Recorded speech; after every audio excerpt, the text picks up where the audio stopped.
Hello, this is Pam. I am a Stampin' Up! Independent demonstrator, and today I want to show you a cool way that you can get another stamp out of the Merry Everything stamp set.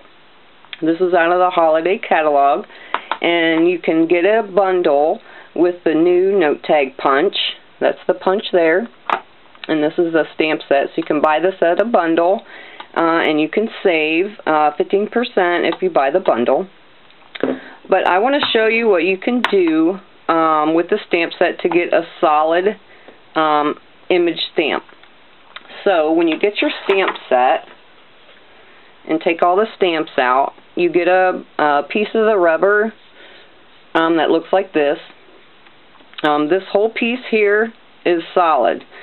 So if you just cover that up, that's where I cut it out. These are the stamps that you get. You get 5 images in that set.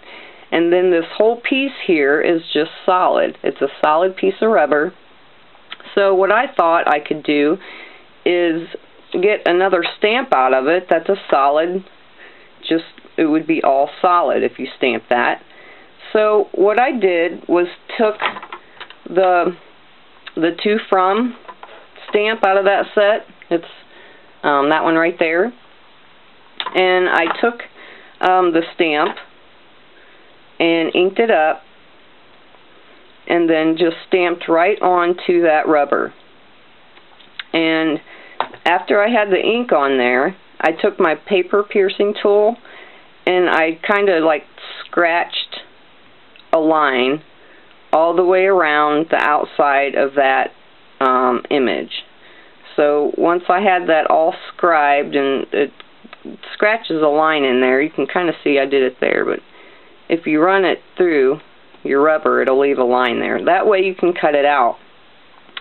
So after I scribed the line, I wiped off the ink, and then I took my scissors and I cut it out. Now if you don't have a real sharp pair of scissors, which I probably should have used a razor craft knife, you can also use your craft knife around and cut that out too. Take the paper backing off first. I didn't take the paper backing off. I should have done that. But once you get it cut out, then you have a solid image just like that. So you actually can get another stamp out of that set. So what I thought to do with that was to do the stamp kissing technique. So you can always just ink this up and have a solid stamp image of that note tag punch, but I like the stamp kissing technique on a solid image stamp. So what I did was I took, this happens to be the Real Red, and I just inked that up and make sure that it's covered well and you don't have any little fuzzies in there. Let's get that out of the way for a minute. And then I took a stamp, and I'll do the bird. This bird is out of the Choose Happiness stamp set. It's that bird image right there. And he's a solid, pretty much a solid image stamp. So put it on your block, and then just push that right into the ink of that solid stamp. Then you can see it leaves an impression of that bird in there. So then once you have that, then you can stamp it. Get my paper back in here. So put it on your cardstock. This is very vanilla. And then just stamp it down. And see, it leaves a very lighter image of that bird onto your solid note tag punch. I might have gotten that too close to the edge, but let's see. No, I can use it. And you can see when I cut my rubber out, I did get it a little jaggedy, but that's alright. I think it's cute. So that's what you end up with. You have another image inside of the solid note tag punch stamp. Now, if you do multiples of these, you want to make sure that you always wipe off whatever stamp that you're using. Wipe the ink off of that and wash it off. That way when you go to kiss it into your stamp again, it won't have ink on it. So always wash that off and go from there. Now I've done another one. This uses the same stamp set, Choose Happiness, and it's the flower. It's that one there. I did the same thing. Inked that up, and then I put that on there, and it gave this impression onto the tag. There's some petite petals, flowers there that you can use. And I think I'm going to try a green one. This is, I'm going to use Garden Green. And I got to clean off my, clean the ink off of that. If you have baby wipes, that works really good too. But I'm just going to get that clean. Now, I'm going to use a different stamp. I am going to use the For All Things. I'm going to try that one. I'm going to use this stamp. So I'll take that out and see what impression I get from that one. So ink up your solid image again. Ooh, that's nice and dark. Make sure it's inked real well. And then take your image. And let's see. Let's try that. And then you can always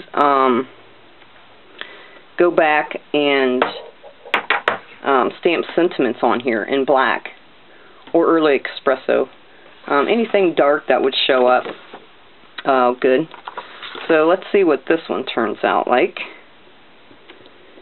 I mean, you could, it's endless. You can use any stamp image, any background stamp.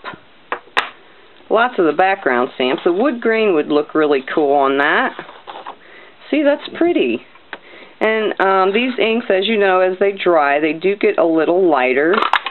So that Garden Green will lighten up a little bit once it's dry. But that's pretty. You get a pretty leaf shape on there from that stamp. So, like I said, it's pretty much endless of what images that you can use on here. Let's try a feather one. This is from the holiday catalog also. It's the 4 Feathers stamp set. It has matching framelits that goes with it too. Let's try this one since it's solid. See what that looks like on there. And we'll do that in the green too, since I already have the green ink on that stamp. They don't have to necessarily be for holidays. Just because Christmas is coming up around the corner there, I just thought I'd use some Christmas, make some Christmas tags. So there's my leaf stamp on there. We'll see what that does. And I think I'll just take it up the side. Just try to go straight down and up, that way you don't smear your image. Ooh, that looks nice. That took a lot of the ink off of there. So let's see what that does when it stamps. And don't hold it too down too far or too long on your cardstock. For solid stamps, you do want to hold it a little bit, but if you hold it too long, it will bleed into the image. That looks really nice. I like that one. And you don't have to use the dark colors. I'm just using dark colors because they show up on the video. This one here is Coastal Cabana. Now see, I held it down too far or too long. When I stamped it, I held it down too long, and it made this image bleed. That's the petite, one of the petite petal stamps. This one is Lost Lagoon. It showed up a little better. I was trying to get the effect of maybe a snowflake on there. That's pretty, but that leaf, or that feather came out really pretty on that one. So, I just thought I'd share with you another stamp that you can get out of your Merry Everything stamp set. I mean, they're cute images on here as well. You could, like this image, for example, you could stamp a solid, use your solid stamp, and let's say just like crushed curry, pumpkin pie or something, and then take this stamp and stamp on top of it. I mean, it's pretty endless what you can do with these. There's two different ones of the birds. So I hope you enjoyed this little tip to get another stamp out of your stamp set. Thanks so much for watching, and if you would like to see more projects, just visit my blog. It is wearestampers.blogspot.com. See you next time. Bye.